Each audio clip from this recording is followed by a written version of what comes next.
کہ تسبیح کے معنی کیا ہے؟ تسبیح کہتے ہیں کسی شے کو، کسی ہستی کو اس کے مقام بلند پر برقرار رکھنا، کوئی عیب نہ ہو، کوئی اس کے اندر تقصیر نہیں ہے، کوئی اس کے اندر کمی نہیں ہے، کوئی ضعف نہیں ہے، کوئی احتیاج نہیں ہے، یہ ہے اس ہستی کی تسبیح۔ اب یہ تسبیح جو ہے ہم کرتے ہیں سبحان اللہ سبحان اللہ سبحان اللہ، یہ تسبیح ہے ہماری قولی ہے، سبحان اللہ العظیم سبحان ربی العالی، یہ ہم اپنے رکوع میں سبحان ربی العظیم سبحان ربی العالی یہ ہم نے رکوع و سجود کے اندر پڑھتے ہیں۔ تو یہ تو زبانی تسبیح باللسان ہے۔ سبح یسبح کے معنی تیرنا، تیرنے کے معنی کیا ہے؟ جو پانی کی سطح پر برقرار رہے، نیچے ڈوب نہ جائے۔ اسی طرح خلا میں تیرنا، کہ ہر شے کا جو مدار اللہ نے مقرر کر دیا وہ اسی مدار میں رہے، اس سے ادھر ادھر نہ ہو جائے۔ تو یہ سبح یسبح ہو، یہ پانی میں تیرنے کے لیے بھی اور خلا میں تیرنے کے لیے۔ کل فی فلک یسبحون، یہ تمام سیارے اور یہ ستارے جو ہیں وہ اپنے اپنے مدار کے اندر تیر رہے ہیں، اپنے مدار سے ادھر ادھر نہیں۔ اور کسی کو سبح یسبح تیرانا، برقرار رکھنا، اس کی اونچائی، اس کے مقام عظیم جو ہے اس پر اسے فائز رکھنا، اس کے ساتھ کسی کمزوری کو، کسی احتیاج کو، کسی ضعف کو، کسی نقص کو، کسی عیب کو کسی درجے میں بھی منسوب نہ کر۔ اب آسمانوں اور زمین کی ہر شے کیسے تسبیح کر رہی ہے؟ یہ تسبیح حالی ہے۔ جیسے ہم کہتے ہیں مصور کی تصویر دیکھ کر کوئی بڑا باکمال مصور ہے، حالانکہ آپ نے دیکھی تو تصویر ہے۔ تصویر زبان حال سے اپنے مصور کے کمال فن کی گواہی دے رہی ہے، گویا کہ یہ پوری کائنات اپنے شانے، اپنے خالق، اپنے مالک، اپنے مصور، یہ الفاظ آپ کو بات هو اللہ الخالق البارئ المصور، وہ مصور بھی تو ہے۔ یہ نقشہ کشی کس نے کی ہے؟ وہ جو اصغر گونڈوی کہتے ہیں کہ یہ ردائے لالا و گل، پردہ ماہ و انجم، جہاں جہاں وہ چھپے ہیں عجیب عالم۔ در حقیقت خالق چھپا ہوا ہے مخلوقات کے پردے کے اندر، مخلوقات کو دیکھو اور خالق کو پہچانو۔ یہ کائنات جو ہے اس کا ذرہ ذرہ، سیاروں سے لے کر ذرات تک، یہ گواہی دے رہا ہے اپنی زبان حال سے کہ میرا خالق، اس کی قدرت مطلق، اومنی پوٹنٹ، علی کل شیء قدیر، اومنی شیئن، بکل شیء علیم، ہر چیز کا جاننے والا، اومنی پریزنٹ، ہر جگہ موجود، ہوا معکم اینما کنتم، اور اس کے نہ علم میں کمی ہے، نہ اس کی حکمت میں کمی ہے، نہ اس کے اختیار میں کوئی کمی ہے، نہ اس کی قوت میں کوئی کمی ہے۔ ہر اعتبار سے، ہر عیب سے، ہر نقص سے، ہر ضعف سے، ہر احتیاج سے پاک ہے، اعلیٰ ہے، عرفہ ہے، منزہ ہے۔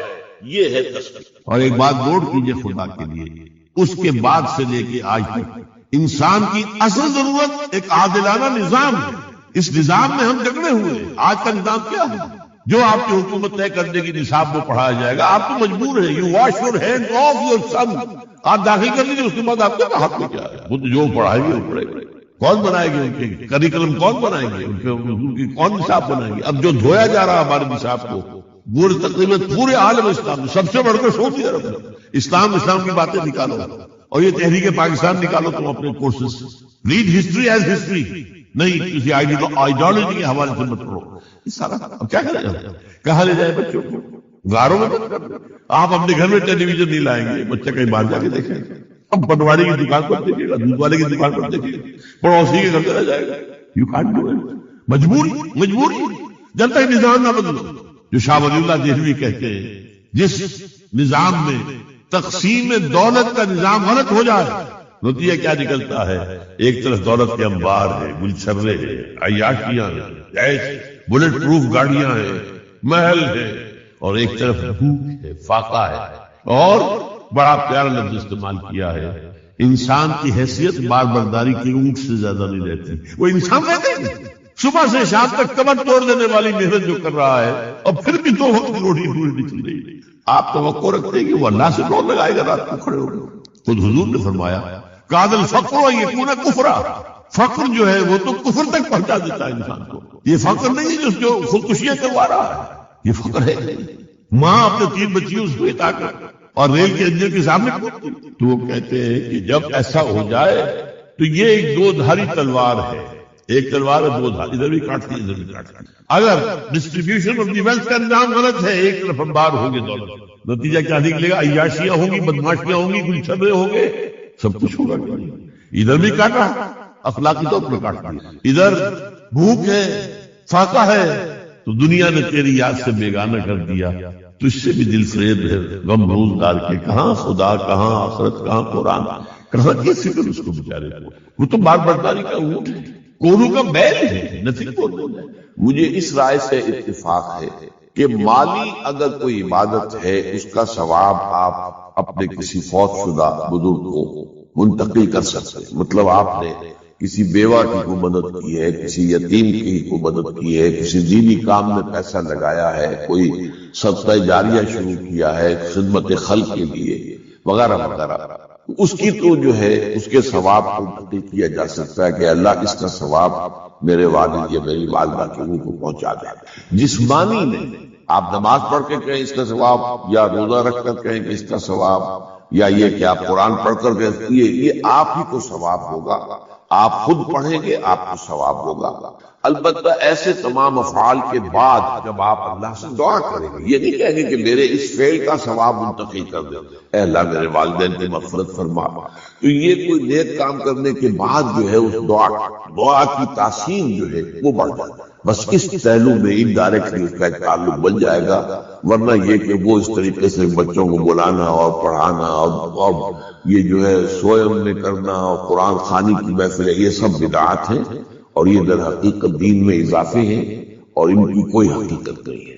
دیکھیے انسانی زندگی کے یہ تین دور ہیں، حیات دنیاوی جو ہماری پیدائش سے شروع ہو کر اور ہماری موت پر ختم ہو جائے، پھر حیات برزخی موت سے لے کر قیامت کے دن تک، اور پھر حیات اخروی ہے قیامت میں ریزوریکشن کے بعد سے وہ زندگی جو ہے جو جنت یا دوزخ کی ہے۔ اس میں ان دونوں زندگیوں کے بارے میں تفصیل سے کوئی بات کرنا بالکل غلط ہے اور اس سے فتنے پیدا ہوتے۔ ظاہر بات ہے کہ قبر، جسم تو قبر میں رہتا ہے، اس میں تو کوئی شک ہی نہیں، روح کہاں جاتی ہے؟ کیا وہ بھی قبر ہی میں رہتی ہے یا کہیں اور چلی جاتی ہے؟ قرآن مجید میں سجین اور اعلیٰ علیین کا ذکر موجود ہے، لیکن یہ تمام چیزیں متشابہات میں سے یہ تمام چیزیں قرآن مجید میں سورہ آل عمران کے شروع میں بیان کیا گیا ہے کہ ہم نے یہ کتاب اتاری ہے، اس میں کچھ آیات محکمات ہیں، کچھ متشابہات ہیں۔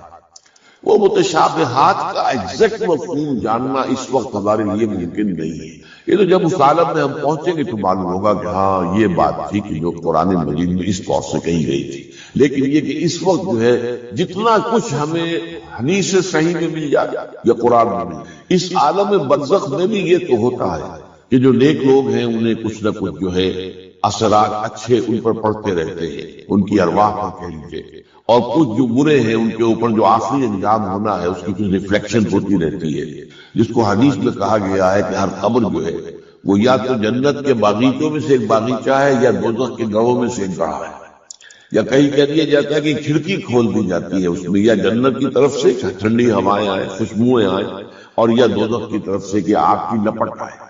دوزخ میں داخل ہوں گے قیامت کے بعد ہی، اور جنت میں داخل ہوں گے قیامت کے بعد ہی، لیکن اس کے کچھ آثار پڑنے شروع ہو جاتے ہیں، وہ جس کو انگریزی میں آپ کہتے ہیں coming events cast their shadows before, بعد میں آنے والے واقعات جو ہیں ان کے کچھ سائے جو ہے پہلے سے آنے شروع ہو جاتے ہیں۔ تو اسی طرح سمجھیے کہ جو کچھ آخرت میں کسی انسان کے ساتھ ہونا ہے اس کا ایک عکس جو ہے وہ عالم برزخ میں شروع ہو جاتا ہے۔ اسی لیے قرآن مجید میں یہ بھی آیا ہے کہ یہ جو آل فرعون تھے یہ صبح و شام جہنم پر پیش کیے جاتے ہیں، اور قیامت کے دن بھی کہہ دیا جائے گا ادخلوا آل فرعون نار، ان کو داخل کر دو آگ کے اندر۔ تو یہ اس حد تک، باقی یہ ہے کہ تفصیل میں جانا، ہاں ایک رائے ہے، یہ شاہ ولی اللہ دہلوی رحمۃ اللہ علیہ کی، اگر ان کی رائے نہ ہوتی تو میں اسے بیان بھی نہ کرتا، لیکن یہ کہ وہ ایک بہت بڑے محدث اور بہت مفکر اور دین کے فلسفے سے بہت بڑے واقف انسان تھے، انہوں نے کہا کہ جو اولیاء اللہ ہوتے، اللہ کے نیک بندے، اللہ کے بندے، ان کے انتقال کے بعد ان کی روحوں کو بھی اللہ فرشتوں کے طبقہ اسفل میں شامل کر دیتا ہے۔ یہ فرشتے ہیں نا اس وقت بھی موجود ہیں، ابھی شاید اگلے ہی جمعے میں وہ حدیث جو ہے اس کا بیان آئے گا کہ جب بھی کسی گھر میں، اللہ کے گھر میں کچھ لوگ اس لیے جمع ہو کہ اللہ کی کتاب پڑھیں اور سمجھیں اور سمجھائیں تو ان کے اوپر فرشتے گھیرا ان کا ڈال لیتے اور ان پر اللہ کی طرف سے سکینت نازل ہوتی ہے اور رحمت نازل ہوتی ہے، اور اللہ ان کا ذکر کرتا ہے فرشتوں کے پاس، دیکھو میرے بندے، تم کہتے تھے یہ فساد مچائے گا، دیکھو یہ بھی تو ہے نا جو میرے کلام کو پڑھنے کے لیے میرے گھر میں جمع ہے۔ تو فرشتے ہیں موجود، ہم میں سے ہر ایک کے ساتھ 2 فرشتے موجود ہیں۔ تو یہ فرشتہ اسفل ہے، سب سے نیچے، جو دنیا کے کاروبار کو چلانے میں اللہ تعالیٰ کے سول سرونٹس، پھر اس سے اوپر کے فرشتے ہیں، اس سے اور اوپر کے فرشتے، پھر مقربین ہیں جو اللہ تعالیٰ کے قریب ترین فرشتے، لیکن یہ کہ ملائکہ کے طبقہ اسفل میں شامل کر لیتے ہیں تاکہ جو کام اللہ تعالیٰ ملائکہ سے لیتا ہے وہ ان سے بھی لینے شروع کر دیتا ہے۔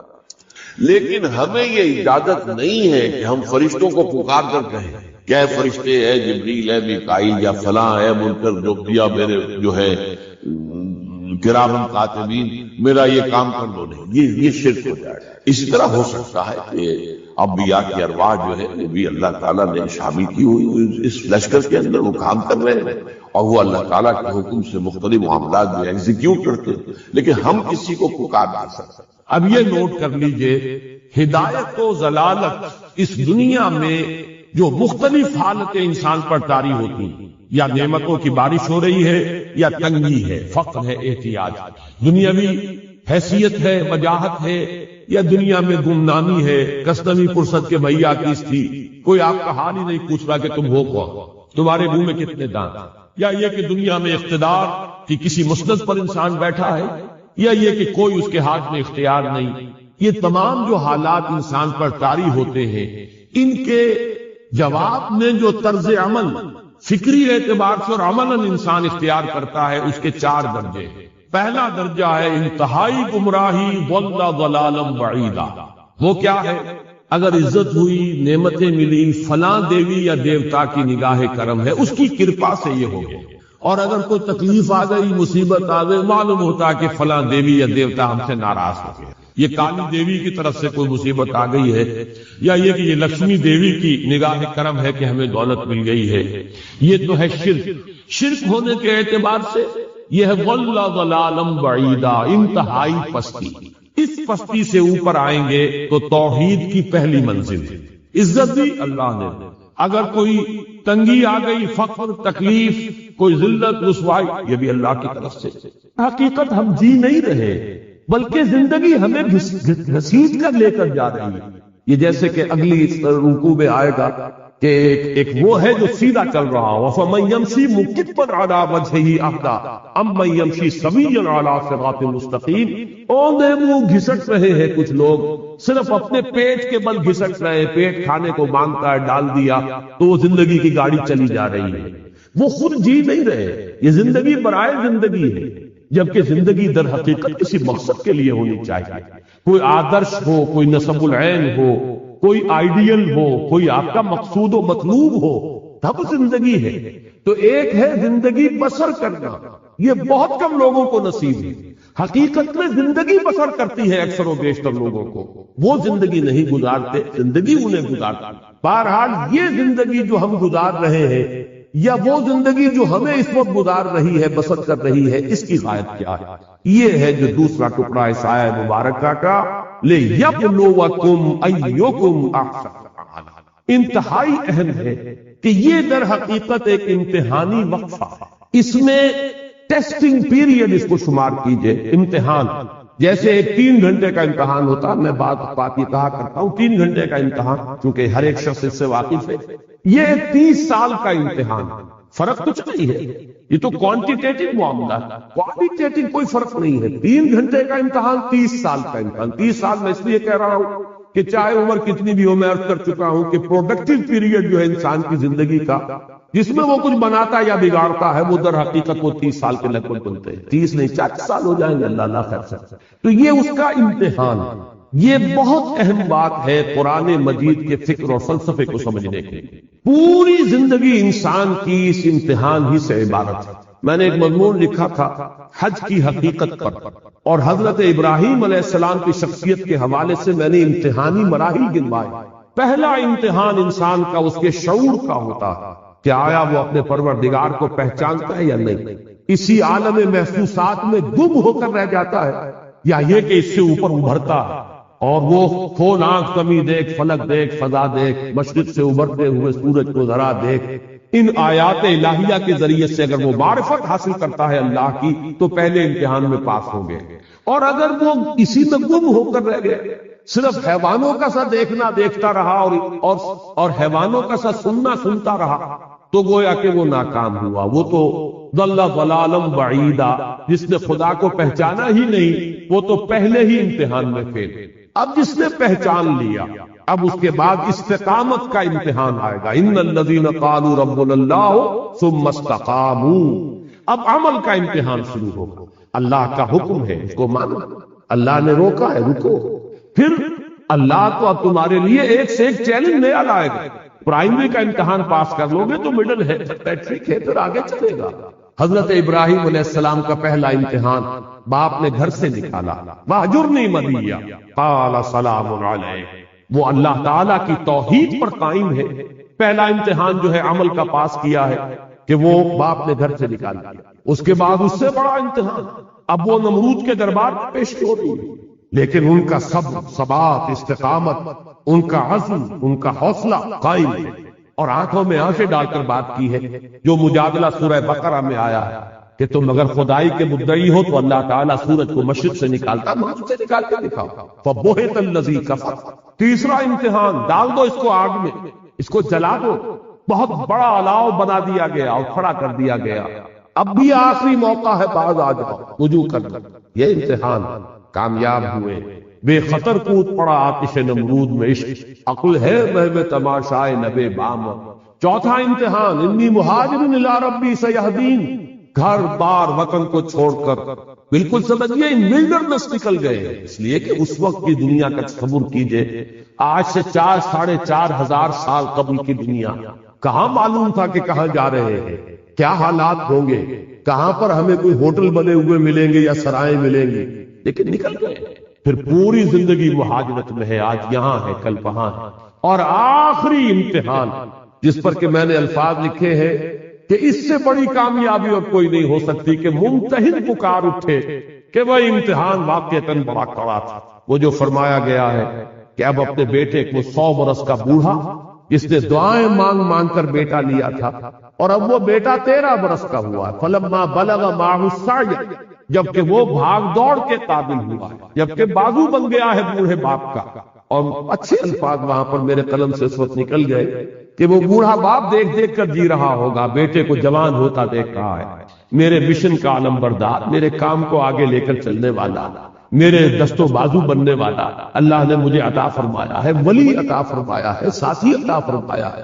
آخری امتحان جو ہے، ممتحن کے ترکش امتحان میں ایک تیر باقی تھا، اور وہ سب سے زیادہ کاری تیر، جب اس میں کامیاب ہوئے ہیں، فلما اسلما وتلہ للجبین ونادیناہ یا ابراہیم قد صدقت الرؤیا انا کذالک نجزی المحسنین، اور اس میں فرمایا ان ھذا لہو البلاء المبین۔ کوئی شک نہیں کہ یہ بہت بڑا امتحان تھا، ابراہیم تم نے سب پاس کر۔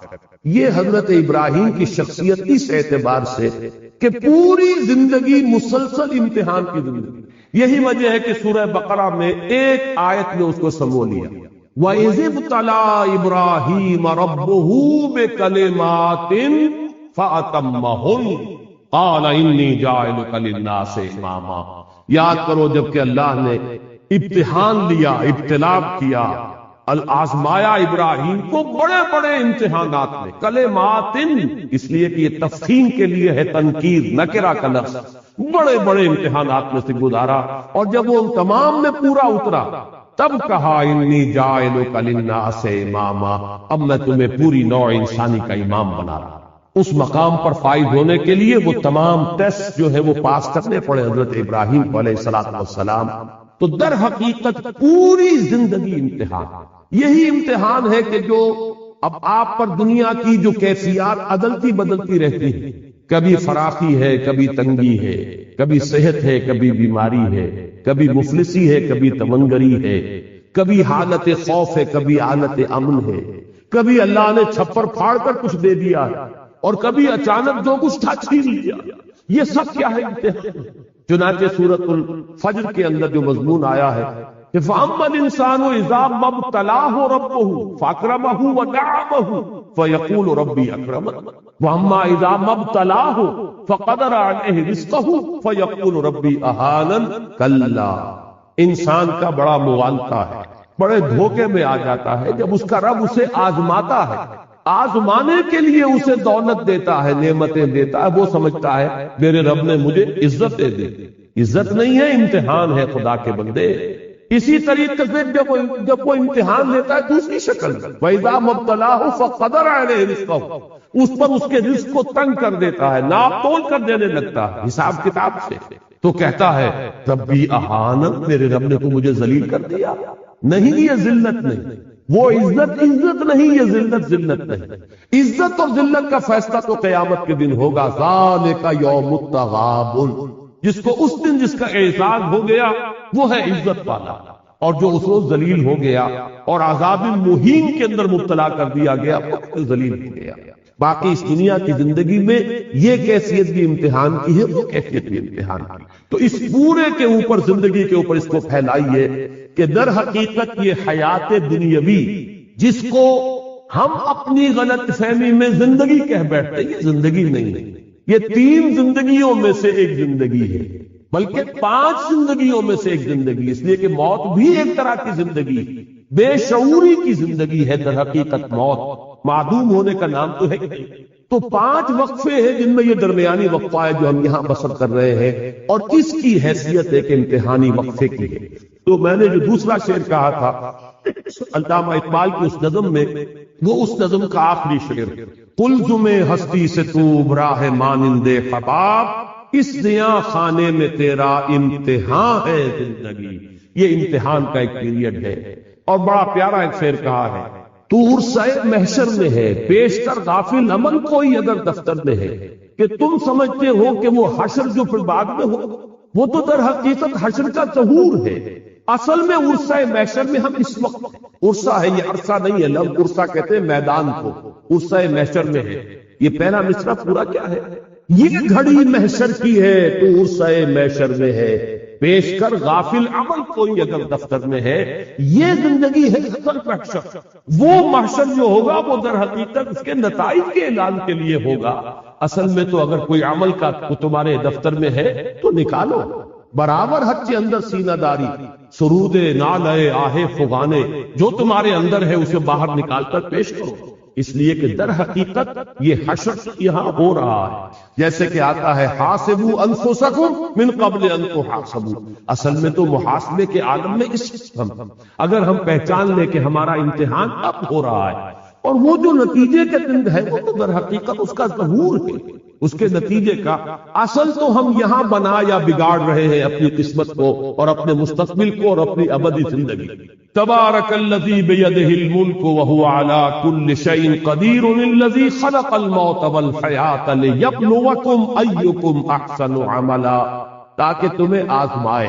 اب یہ نوٹ کیجئے، یہ جو لفظ ہے یہ بلا یبلو، یہ ثلاثی مجرد میں بھی آیا ہے، لیبلوکم ثلاثی مجرد ہے، یہی پر ابلا یبلی بھی آتا، لیبلیکم منہ بلاء حسنا، ابلا باب افعال سے بھی آیا، پھر باب افتعال سے کثرت آیا، نبتلی ہے، یبتلیکم، ان اللہ مبتلیکم بنہر، تو یہ جو لفظ آتا ہے باب افتعال سے، تینوں کا مفہوم ایک ہی۔ بہت سے الفاظ جو ہے وہ مختلف ابواب میں آنے کے بعد مفہوم کچھ بدلتے ہیں، لیکن بلا یبلو، ابلا یبلی، ابتلا یبتلی، ان تینوں کا مفہوم ایک ہی ہے۔ لیبلوکم ایکم احسن عملا، تاکہ تمہیں جانچے، پرکھے، آزمائے کہ کون ہے تم میں سب سے اچھے عمل کرنے والا۔ اب اس کے حوالے سے میرا ذہن منتقل ہوا ہے فوری طور پر، جو ڈارون کا نظریہ ہے، اس کے ضمن میں 2 اصطلاحات آپ نے سنی ہوگی، اسٹرگل فار ایگزسٹنس، کہ یہاں دنیا میں اپنے وجود کو برقرار رکھنے کے لیے ایک اسٹرگل ہے، ایک مقابلہ ہے، ایک مسابقت ہے، ایک دوسرے کے ساتھ ہم دور آزمائی کر رہے ہیں اپنے آپ کو برقرار رکھنے کے لیے۔ آپ کے پاس رزق کی مقدار محدود ہے، اب سینہ جھپٹی ہو رہی ہے، میں چاہتا ہوں میں آپ سے چھین لوں، آپ چاہتے ہیں مجھ سے چھین لے، یہ ہے وہ اسٹرگل فار ایگزسٹنس۔ اور نمبر 2 اصطلاح ہے سروائیول آف دی فٹسٹ، اس میں جو جتنا فٹ ہوگا وہ جیت جائے گا، وہ باقی رہے گا، اور جو کمزور ہے انفٹ ہے وہ معلوم ہو جائے گا، اس کا وجود نہیں رہے گا۔ جیسے کہ اقبال نے کہا ہے جرم ضعیفی کی سزا مرگ مفاجات، یہ جو بھی کمزور ہوگا انفٹ ہوگا معلوم ہو جائے گا۔ یہ ڈارون کے فلسفے میں یہ سپیشیز جو ختم ہو گئی، بڑے بڑے حیوانات ہوتے تھے ڈائناسورز وغیرہ، اب ان کا کہیں وجود نہیں، یہ کیوں ختم ہو گئے؟ کہ وہ اپنے آپ کو ماحول کے ساتھ سازگار نہیں کر سکے۔ جنہوں نے اپنے آپ کو ماحول کے ساتھ سازگار اور موافق بنا لیا وہ باقی رہے، جو فیل ہو گئے وہ ختم۔ تو میں نے یہ اصطلاحات صرف رکھی ہے، اس فلسفہ پڑھانا جو ہے ڈارون کا یا اس کی نفی یا اس کا اس بات پیش نظر نہیں ہے۔ قرآن مجید نے لفظ استعمال کیا ایکم احسن عملا، یہ سروائیول آف دی فٹسٹ نہیں ہے، بلکہ جو تم میں سے چناؤ ہے فٹسٹ کو اللہ چننا چاہ رہا۔ اللہ تعالیٰ نے یہ تمام امتحان کی چھلنی لگائی ہے کہ تم میں سے جو بہترین عمل کرنے والے ہو انہیں وہ چنے گے۔ ایکم احسن عملا، تم میں سے کون ہے بہترین عمل کرنے والے؟ اب اس کی بھی بہت دور تک جو ہے بات جاتی ہے۔ علامہ اقبال نے ایک خیال ظاہر کیا ہے، اگرچہ مجھے اس خیال سے اتفاق نہیں ہے، لیکن فلسفے کا ایک نقطہ ہے۔ وہ یہ کہتے ہیں کہ ریزریکشن جو ہے یہ در حقیقت عرض کی جانے والی شے، یہ ایسے ہی نہیں مل جائے گی۔ اگر آپ نے اس زندگی کے اندر اعمال صالحہ کے ذریعے سے اپنی خودی کو مضبوط کر لیا تو یہ خودی جو ہے اس پر موت کا کوئی اثر وارد نہیں ہو سکے گا، یہ سروائیو کرے گا۔ لیکن اگر عمل صالح کے ذریعے سے آپ نے خودی کو مستحکم نہیں کیا تو معدوم ہو جائے گا، اس لیے کہ پھر آپ کی حیثیت جو حیوانات کی ہے، جس طریقے سے کہ حیوانات کے لیے ریزریکشن نہیں ہے اسی طریقے سے انسانوں کے لیے بھی نہیں۔ یا یہ کہ حیوانات کے بارے میں حدیث ہے کہ ان کو بھی دوبارہ زندہ کیا جائے گا، اور جو ایک دوسرے پر انہوں نے زیادتیاں کی ہوں گی، کسی نے کسی کو سینگ مارا تھا، کسی نے کسی اور کو لات نصیب کی تھی، اس کا بدلہ دلوا کر پھر معدوم کر دیا جائے گا، یہ حدیث ہے۔ اور ابھی میرے پاس ایک کتاب حال ہی میں آئی ہے، ناصر الدین البانی جو اس دور کے سب سے بڑے محدث ہیں، 4 بڑی والیوم میں انہوں نے الاحادیث الصحیحہ جمع کی، یعنی صرف صحیح ہے نہیں، دوسری کتابوں میں بھی جو حدیثیں کے صحت کے معیار پر پوری اترتی ہیں ان کو انہوں نے سب کو جمع کر دیا۔ اس میں اس حدیث کو بھی انہوں نے لیا کہ حیوانات کی بھی باعث بعد الموت ہے، ان کے ایک دوسرے پر زیادتیوں کا ایک دوسرے کو بدلہ قصاص دلوا کر پھر معدوم کر دیا جائے۔ یہ بات جو ہے مولانا مناظر حسن گیلانی نے بھی الدین القیم میں بڑی تفصیل سے اس پر گفتگو کی ہے، اس کے آخری حصے پہ۔ تو علامہ کا فلسفہ یہ ہے کہ ریزریکشن جو ہے یہ ایسے ہی نہیں مل جائے گا، it has to be earned, اسے تو کمانا پڑے گا آپ کو۔ اس کے لیے عمل صالح کے ذریعے سے اپنی خودی کو مضبوط کیجئے کہ پھر وہ موت کے صدمے کو برداشت کر جائے اور اس کے بعد جو ہے اس کی بقا ہو۔ بہرحال وہ میں نے جیسا کہ عرض کیا، میں اس کی تائید نہیں کر رہا، صرف ایک نقطہ جو ہے علمی علامہ کے فکر کا میں نے صرف اسے آپ کے سامنے رکھا ہے۔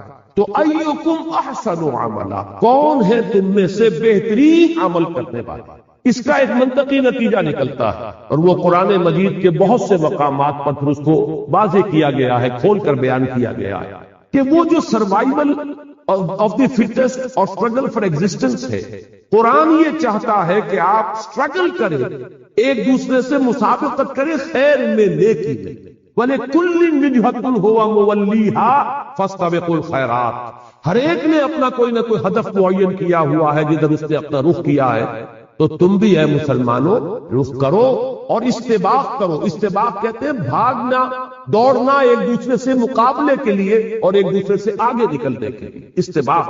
وہ جو حضرت یوسف کو ان کے بھائی لے گئے تھے اور آ کر پھر جب انہوں نے والد اپنے حضرت یعقوب علیہ السلام کی خدمت میں جو اپنی معذرت پیش کی ہے، یا ابانا انا ذهبنا نستبق وترکنا یوسف عند متاعنا، تو ہم نے دوڑ کا مقابلہ کیا تھا ایک دوسرے سے آگے نکلنے کے لیے، اور اپنے کپڑوں کے پاس، سامان کے پاس یوسف کو ہم چھوڑ گئے تھے، فَأَكَلَهُ الذِّئْبُ، تو اسے ایک بھیڑیا کھا گیا۔ تو استباق کے معنی ہے دوڑ لگا کر ایک دوسرے سے آگے نکلنا۔ فَاسْتَبِقُوا الْخَيْرَاتِ، اے لوگوں، اے مسلمانوں، تم نیکیوں میں ایک دوسرے سے آگے نکلو۔ یہی لفظ سورہ حدید میں آیا، وہاں پر باب مفاعلہ سے مسابقت سے آیا، سابقوا الی مغفرۃ من ربکم وجنۃ عرضھا کعرض السماء والارض۔ معلوم ہوا کہ اسٹرگل جو کی تو برقرار ہے، مسابقت اسینشلی موجود ہے، ایک دوسرے سے آگے بڑھنے کا جذبہ جو ہے یہ غلط نہیں ہے، پسندیدہ ہے، صرف یہ کہ اس کے رخ کو بدل دو۔ تم دنیا میں ایک دوسرے سے آگے نکلنا چاہ رہے ہو، تم دولت میں، جائیداد میں، دنیاوی شہرت میں، دنیاوی وجاہت میں، اس میں ایک دوسرے کو جو ہے شکست دینے کے درپے ہو، ایک دوسرے سے آگے نکلنے کی فکر کرے ہو، تمہارا مقام اس سے بہت بلند ہے۔ تم نیکیوں میں ایک دوسرے سے آگے نکلو، بھلائیوں میں ایک دوسرے سے آگے نکلو، خدمت خلق میں ایک دوسرے کو مات دینے کی کوشش کرو، ایک دوسرے سے آگے نکلنے کی کوشش کرو، تو معلوم یہ ہوا کہ اسی میں ایکم احسن عملا، اس میں ایک مسابقت اور ایک استباق، ایک دوسرے سے آگے بڑھنے، اسٹرگل کرنے، ایک دوسرے سے آگے نکلنے کی کوشش جو ہے اس کی طرف بھی اشارہ موجود ہے۔